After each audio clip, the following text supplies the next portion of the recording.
We head back to Southern California this week for a unique Tractor Tales. Actually, we're featuring a truck. The Euclid track truck may look a little rough, but it's had a very rich history. This is a 1934 Euclid. We estimate the years around 1934. We're not entirely positive. This is the same Euclid company that is famous for manufacturing all sorts of off-road equipment, bulldozers, large dump trucks. This was their first foray into the off-road truck market. Before that, they had never tried trucks before. This was originally about a 7.5 cubic yard capacity dump truck. It was a model they referred to as their track truck because of the way the rear wheels were originally designed on it. They had large paddles on them to assist in traction.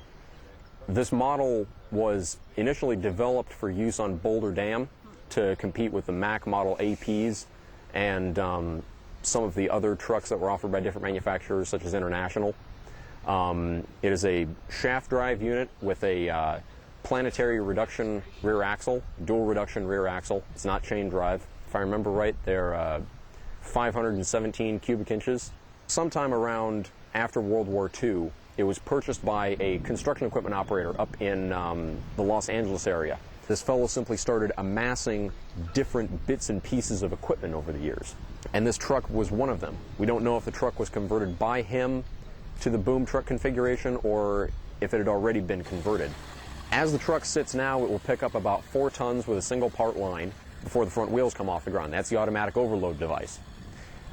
Before, the way that the boom was arranged, it was set at a higher angle and it would pick up about 7 tons before the front wheels would lift off the ground. And we believe that the winch on the back is about a 15-ton Garwood winch. Probably came off of a Claytrack model MG2 Bomber Nurse or something similar like that. Very likely World War II surplus. What do people say about it when they see it? They pretty much cannot believe that it is actually operable. More often than not, when I'm showing people around the museum on an off day, I'll just waltz them by this truck and point it out and ask them, now do you think that vehicle runs? And always they answer, nope, no way. They think it can't run. It's such a rusty, ugly mess. It's got to be absolutely horrible.